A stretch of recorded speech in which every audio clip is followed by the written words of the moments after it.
শুভ সকাল আমার প্রিয় বন্ধুরা, তোমরা কেমন আছো? আশা করছি সকলে ভালো আছো। আমিও ভালো আছি। আমি রিনা, গ্রামের মেয়ে শহরে চ্যানেলে তোমাদেরকে অনেক অনেক স্বাগত আর অনেক অনেক ভালোবাসাকেও আমার সকল বন্ধুদের কাছে আমার একটাই অনুরোধ, ফুল ভিডিওটা দেখার জন্য। আশা করছি খুব ভালো লাগবে। দেখো, সকালবেলায় ঘুম থেকে উঠে দৌড়ে জল দিয়ে দেখো বাসি উঠোনটাকে ভালো করে ধুয়ে দিচ্ছি। অর্ধেক তো ধোয়া হয়ে গেছে আর বাকিটা দেখো ধুয়ে দিচ্ছি। যেখানে বাসনটা মাজি সেখানেও ভালো করে সুন্দরভাবে ধুয়ে দিচ্ছি। আর এদিকে দেখো টেবিলের তলাতে একটা বালতি রয়েছে, ওখানে একটু কাঁচা ভিজানো আছে, ওটা পরে কেচে দেব। আর এদিকে গামলার মধ্যে জলটাও ভরে নিচ্ছি আর এদিকে উঠোনটাকেও ধুয়ে নিচ্ছি। দেখো বাইরে এক মগ জল নিয়ে সামনেটুকু ধুয়ে দিলাম। কেন বলো তো, সামনে অনেকটুকুই ধুয়ে দিই, কিন্তু পাশের বাড়ি দিদিটা ধুয়ে দিয়েছে, সেজন্য আমি এক মগ জল দিয়ে সামনেটুকুই ধুয়ে দিলাম ভালো করে। তারপরে ঝাঁটাটাকে ধুয়ে ভাঙা ঘরটাতে রেখে দিলাম।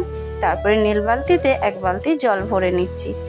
জলটা তো আমি ভরে নিয়েছি। তারপরে চলে আসলাম রান্নাঘরে কালকেকার সন্ধ্যেকার চা খাওয়া বাসন, রাত্রে এঁঠো বাসন সমস্ত দেখো কলতলায় নিয়ে চলে এসেছি। সেই সব বাসনগুলো একটু জল দিয়ে দিলাম, তারপরে মাজতে শুরু করে দিলাম। বাসনগুলো এবার মেজে নিই।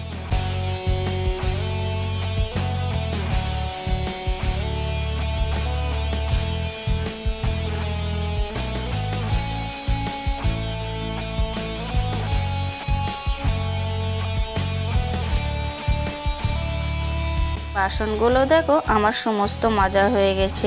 কড়াইটা আর হাঁড়িটা রয়েছে, ওইগুলোকেও মেজে নেবো। দেখো বাসনগুলো আমার মাজা হয়ে গেছে বলে 2 মগ জল দিয়ে দিলাম, যাতে বাসনগুলো শুকিয়ে না যায়।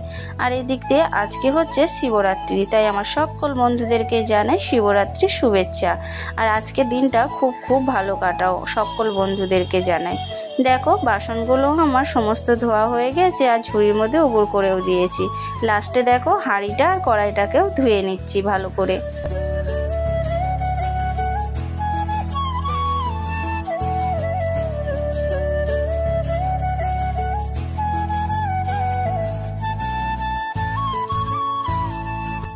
দেখো এদিকে আমি রান্না করার কাপড়টাকেও ভালো করে ধুয়ে নিলাম। তারপরে ভালো করে কড়াইটাকে ধুয়ে দেখো সাবান বাটির জায়গার মতো রেখে দিচ্ছি। আর এদিক দিয়ে এঁঠো কাটা পড়ে রয়েছে, তাই ভালো করে সুন্দরভাবে ধুয়ে দিচ্ছি। কেন বলো তো, বাসি উঠোন তো ভালো করে ধুয়েই ছিলাম একটু আগে।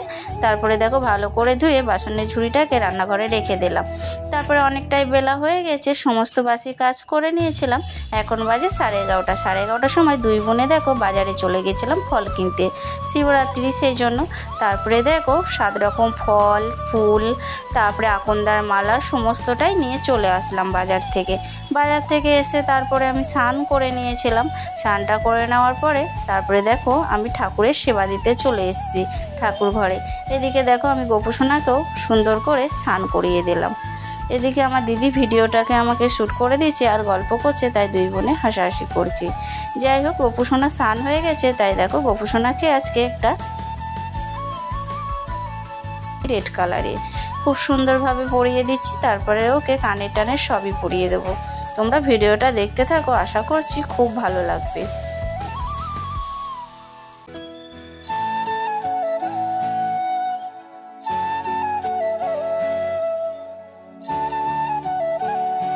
গোপাল সোনাকে দেখো আমি জামাটা পরিয়ে দিচ্ছি, এবার আমি কানেরটাকে ওকে পরিয়ে দিচ্ছি। ওর একে একে সব জিনিসই পরিয়ে দেবো। একটা গলার সেট পরাবো ওর ম্যাচিংয়ে। আবার সব কিছুই দেখো আমি সুন্দর করে সাজিয়ে গোপালকে আসনে বসিয়ে দেবো। এদিকে আমি সমস্তটাই জোগাড় করে নিয়েছি শিবের মাথায় জল দেবে বলে। গোপালটাকে সাজিয়ে বসিয়ে দিয়েছি ওর আসনে। তারপরে দেখো সব ঠাকুরকে আমি সেবা দিয়ে দিয়েছি। তারপরে দেখো মহাদেবের মাথায় আমি জল ঢেলে নিচ্ছি।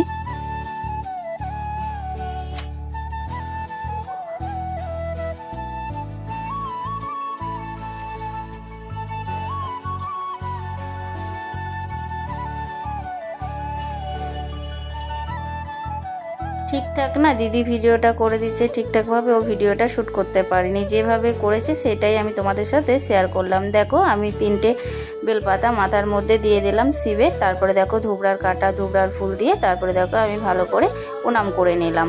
প্রণাম করে নেওয়ার পরে শিব ঠাকুরকে আমি তুলে দিলাম আর ও শিব ঠাকুরকে দেখো আমি আসনের মধ্যে বসিয়ে দিচ্ছি। আর এদিকে দেখো সমস্ত পুজো সবাইকে দিয়ে দিয়েছি। আর আজকে আমি সেবাতে দিয়েছি কুল দিয়েছি আর আঙুর দিয়েছি, আর এদিক দিয়ে আমি মিষ্টি দানা দিয়েছি।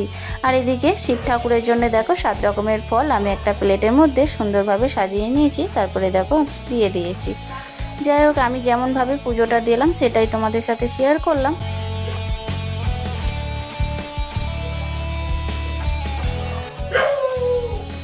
এদিক দিয়ে আমি ধূপকাঠিটা দেখিয়ে দিলাম আর একটা মোমবাতি ধরিয়ে দিলাম। তারপরে দেখো আমি তুলসী মন্দিরে জলটাকে দিয়ে দেব।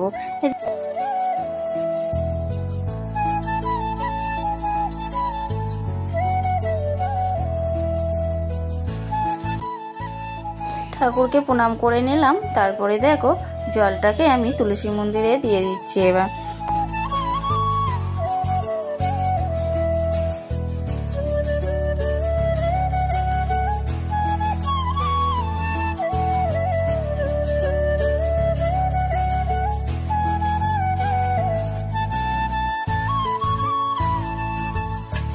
পুজো দেওয়া আমার হয়ে গেছে। তারপরে দেখো ঠাকুরের পর্দাটাকে দিয়ে দিলাম। আর এখন বাজে 3টে, আর 3টের সময় দেখো আমার পুজো দেওয়া কমপ্লিট হলো। তারপরে এদিক দিয়ে আকাশও শিবরাত্রি করেছিল, আর এদিক দিয়ে বাবাইও সারাদিন কিছু খায়নি গো, সকালেও একটু মুড়ি খেয়েছিল। তারপরে দেখো আমি লুচি ভাজতে শুরু করে দিয়েছি, লুচি ভেজে নিচ্ছি, তাই ছেলেগুলোকেও খেতে দেব। আর এদিক দিয়ে আমি ঠাকুরের মন্দিরে যাব, সেই সমস্ত জোগাড়গুলো করে রেখে দিলাম একবারে। তারপরে দেখো আমার লুচিগুলো অর্ধেক ভাজা হয়ে গেছে, আর এটাকে আমি ভেজে নিয়ে তারপরে ছেলেগুলোকে খেতে দিয়ে দেব। এদিকে দেখো আমি গ্যাসটা বন্ধ করে দিয়েছি, তারপরে নিচেতে বসে দেখো দুটো ছেলেকে খাবার দেওয়ার জন্য দুটো থালা নিয়ে নিয়েছি। আর আজকে রান্না করেছি দেখো সাদা আলুর তরকারি, সুজি আর লুচি, এটাই আজকে সবাই খাবে, ওদেরকে দিয়ে দিচ্ছি। আর এদিক দিয়ে আমরা তো সন্ধ্যেবেলায় জল ঢালতে যাব, তারপরে খাওয়া দাওয়া করব দুই বোনে। এদিকে আকাশ তো বললাম শিবরাত্রি করেছিল, কিন্তু আকাশ যে জল ঢেলেছিল সেটা পিয়াদের বাড়িতে শিবের মাথায় ও জল দিয়েছিল। ও মন্দিরে যেতে পারবে না, সন্ধ্যে পর্যন্ত ও থাকতে পারবে না, সেই জন্য বাচ্চা মানুষ তো ওই জন্য শিবের মাথায় জল দিয়ে দেখো ও খেতেও দিয়ে দিয়েছি। আর জানো তো বন্ধুরা, আমি উপোস করেছিলাম কিন্তু মন্দিরে আর পুজো দিতে পারলাম না, ভাগ্যে নেই, সেই জন্য আর কিছু করারও নেই। কারণ আমার প্রচণ্ড পরিমাণে মাথা যন্ত্রণা করছিল, সেই জন্য ওষুধটা খেয়ে নিয়েছিলাম। খাবারটা খেয়ে লুচি খেয়েছিলাম, দিয়ে ওষুধটা খেয়েছিলাম, আর মন্দিরে যেতে পারিনি গো। তারপরে দেখো সন্ধ্যেবেলায় একটু মেহেদি পড়তে ইচ্ছা করছিল, তাই মেহেদি পড়লাম। আর এদিকে দেখো আমাদের পাড়ার শিব ঠাকুরতলাটা কত সুন্দরভাবে সাজিয়েছে, সেটাই তোমাদের সাথে একটু শেয়ার করলাম। আর এদিক দিয়ে আমার দিদি শিবরাত্রি করেছে, তোমাদেরকে তো বললামই, কারণ আমি তো ওষুধ খেয়ে নিয়েছিলাম, আমি পারিনি কো থাকতে। এবার দিদি রেডি হয়ে তারপরে দিদি দেখো মন্দিরের মধ্যে চলে গেল শিবের মাথায় জল ঢালার জন্য। দেখো দিদি শিবের মাথায় জল দিচ্ছে, সেটাই তোমাদের সাথে শেয়ার করলাম একটু।